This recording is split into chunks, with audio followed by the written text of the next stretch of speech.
זה נשמע כמו סרט אימה, אבל תארו לעצמכם שזה עתה קניתם דירה חדשה, השקעתם בה את כל רכושכם, לקחתם משכנתא ענקית, ואז מתברר לכם בוקר אחד שעבדו עליכם, ומי שמכר לכם את הדירה הוא בכלל לא הבעלים שלה. משרד השיכון יצא לאחרונה בקמפיין שמטרתו למזער את נזקי התופעה על ידי עידוד האוכלוסייה לרשום את נכסיה בטאבו. איך זה קשור? כשיש 300,000 נכסים לא רשומים, קל הרבה יותר לנוכלים ורמאים לבצע רמאויות נדל"ן מהסוג שתיארתי לכם. תוסיפו לזה את העובדה שבישראל קל מאוד לזייף מסמכים, והראה לכם תופעה. איך זה עובד ומה עושים כדי לא ליפול בפח? טליה פלד קינן מביאה את התשובה. אנשים ככה מפסידים את כל הכסף שלהם, וזה קורה כל הזמן. זה פשוט לא יאמן כמה קל לעשות עקיצת נדל"ן. אני קניתי את הדירה, עד שיש פה איזושהי טעות, משהו קרה, זה לא יכול להיות. בסופו של דבר, במדינה שלנו, מי שמשלם את מחיר הנוכלות זה אך ורק הקורבן.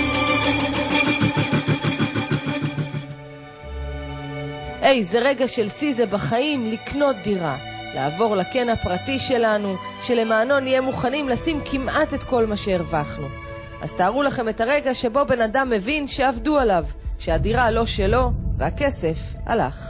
הבניין הזה זה בניין שאמא שלי הייתה אמורה לקנות בו דירה. זו הייתה דירה שהייתה מפורסמת בעיתון. קומה שנייה. רוזה תמיד רצתה לעבור לגור ליד הילדים. אחרי חיפושים ארוכים היא מצאה דירה קטנה ברעננה. חשנו את הדירה נרשמה בטאבו על שמה של אמא.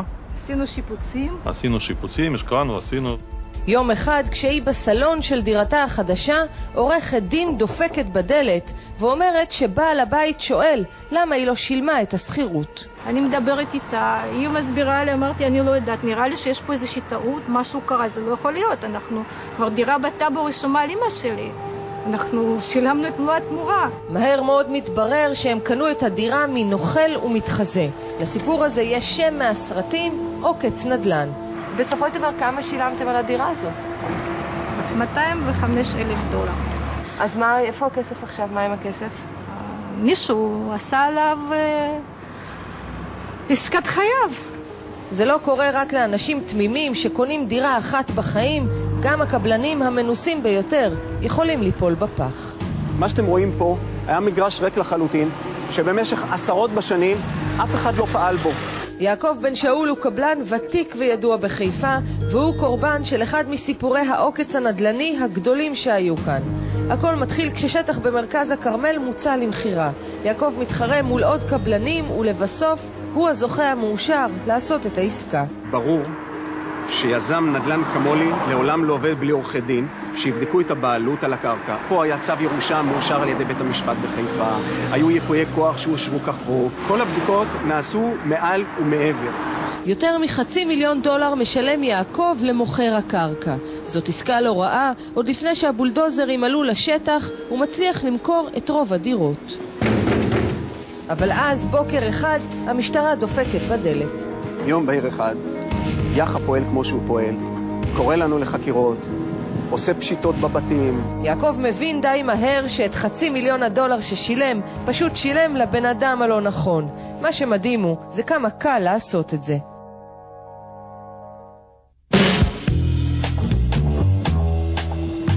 כאן, בבניין הזה, ניסו לעשות את אחד העוקצים הכי מדהימים בתל אביב.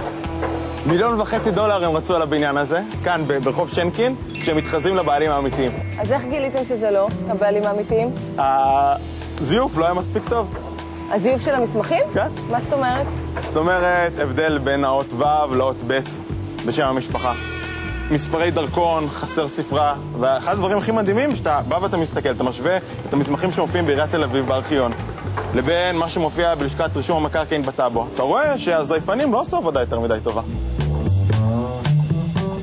יש הרבה דרכים לזייף בעלות על נכס, אבל המכנה המשותף הבולט ביותר בסיפורים שמצאנו הוא שבעל הנכס האמיתי לא נמצא, או שהוא נפטר או שהוא לא חי בישראל ואי אפשר לפגוש אותו. וזה גם מה שהפיל בפח בסופו של דבר, אפילו את הקבלן המנוסה ואת סוללת עורכי הדין שלו. במקרה הזה האדם האמיתי שהיה הבעלים של השטח זה מישהו שנספה בשואה. כן, הוא קנה את זה בבית הכנסת בשנות ה-30-35, אחד שקראו לו שואט. והוא מעולם לא הגיע לישראל, והמגרש הזה עמד ריק. והנוכל יודע את זה. הנוכל מקבל אינפורמציה שהנה יש פה נכס עזוב. בשלב הבא מתחזה הנוכל לבנו של בעל הקרקע, וכדי לעשות זאת בהצלחה, הוא קודם נוסע לחול. רץ לארצות הברית, מוציא תעודת זהות על שם דמות שאיננה קיימת. את תעודת הזהות הזאת הוא רושם רק פרט אחד, שהאב של הדמות הווירטואלית הם הבעלים הרשומים פה של המגרש. זה יכול היה להיות העוקץ המושלם, אבל הנוכל היה שותף והוא בגד בו. אחרי חודשים השותף שלח מכתב אנונימי למשטרה והפליל את חברו. השותף הבוגד הפך לעד מדינה, חברו הנוכל נשפט ל9 שנות מאסר, ויעקב שלנו יכול לשכוח מהכסף.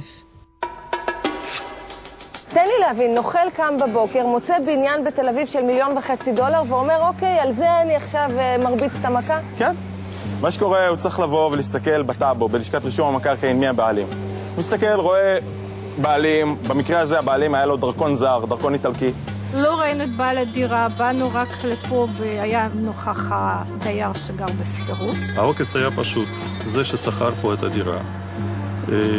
יחד עם כל פרטי החוזה, קיבל את כל הפרטים של בעל הדירה. זייף תעודת זהות, מצא שותף שהוא יציג אותו כבעל דירה. העובדה שבעל הנכס לא באזור מאפשרת למעשה לעשות המון פעולות הקשורות בנכס, מבלי שמישהו ישים לב. זה דבר שמאוד מאוד קל לעשות. כל עוד שאין לנו את תעודות הזיהוי החכמות, כל עוד שבטאבו מופיעים נכסים שאין להם מספר תעודת זהות על הבעלים, יכול לבוא, מופיע לך נכס שכתוב עליו משה כהן, בלי מספר תעודת זהות. יכולים לבוא לך 100 משה כהנים, לבוא ולהגיד, זה הנכס שלי ואני קניתי אותו לפני 60 שנה. היום, בדיעבד, לא הייתי חותם לעולם על עסקה שבו אני פיזית לא אמצא את בעלי הקרקע. ראינו שהייתה פה התרשלות בזיהוי ובווידוי זיהוי של בעל הדירה, כי היו כל מיני רמזים. מרה ונפתלי מחליטים לתבוע את עורכי הדין, הם גם זוכים. עורכי הדין מחויבים לשלם להם את סכום הדירה, בסוף הם מקבלים רק מחצית מהסכום. אז מעכשיו תשימו לב, הקפידו לרכוש נכס רק מבעל הנכס עצמו ולא מאף אחד שמייצג אותו. אל תסמכו על עורכי הדין בעיניים עצומות, תישארו ערניים, שימו לב להבדלים במסמכים. חפשו עוד תעודות מזהות, עוד מסמכי בעלות, עוד אישורים על ההיסטוריה של הנכס. המידע הזה זמין. ובסופו של דבר, תזכרו כמה קל לתחמן. טוב, אני סתם שאלה, בא לי על הבניין ההוא, אתה יכול לסדר לי קומבינה? הוא נראה לי בובה של בניין. רוצה להיות הבעלים? כן. אוקיי, אני צריך לבדוק בטאבו, מי הבעלים? יש לך תעודת זהות? ברור. אני אגיד לך משהו.